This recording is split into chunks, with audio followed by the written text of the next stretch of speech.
So Justin Trudeau ended democracy in Canada. He declared martial law this week. The irony is he seems to be losing control of Canada, thank God, and he's becoming more desperate by the day.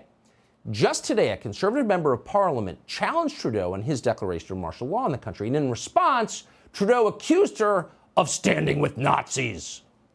Conservative Party members can stand with people who wave swastikas. They can stand with people who wave the Confederate flag.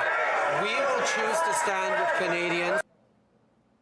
So we don't know the member of Parliament he was talking to. We believe she's Jewish, though, probably not a Nazi sympathizer.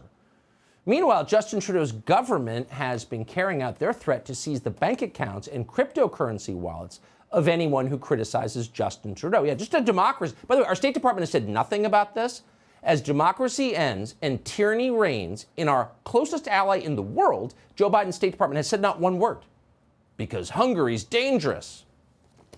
Man, they're dishonest. Canada's government just banned 34 crypto wallets tied to the Freedom Convoy.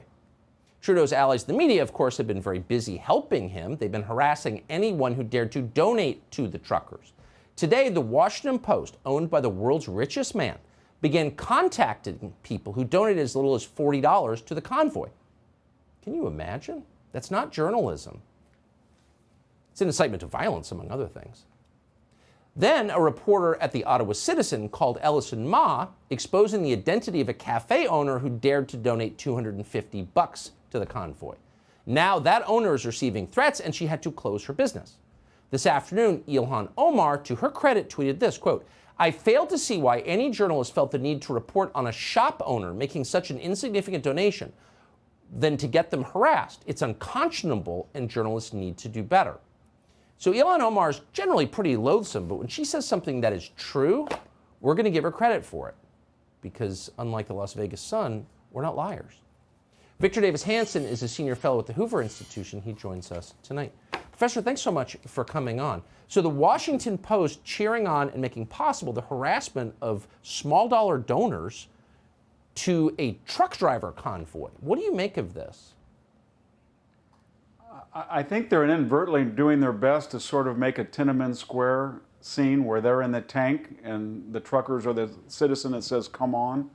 And I don't think they intended to make this a fault line or to be iconic, but what's happened, Tucker, is that the truckers have been iconic of this fault line throughout the middle of North America. And on one side, you have these people who are muscular and they brave the weather and they're out there with COVID and they're bringing our food and our building materials and our fuel, and they're opposed on the other hand by this Zoom class who's profited enormously pretty much in safety due to these truckers and people like them. And yet the truckers tend to have the pragmatic, because they're in the real world, they have to deal with real things, and they have greater common sense. So they look at Omicron and they say this natural virus is in its descendants. It's more infectious, but it's not as lethal. So people are getting herd immunity. It's on the wane. It's time to let up. And after all, we're in our trucks by ourselves. And they give all these practical reasons why you should listen to them. And the government has no answer. And yet they're the government of knowledge and the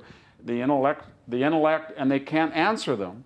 And then the truckers are also saying, you know, this fault line's more than us. It's about the fundamental principle of Western jurisprudence, and that's a symmetrical application of the law. And when there was protest all through North America, Canada too, BLM, Antifa, they had no masks. They even went, our healthcare professionals, over 1,000 said that BLM didn't have to wear a mask out in the front.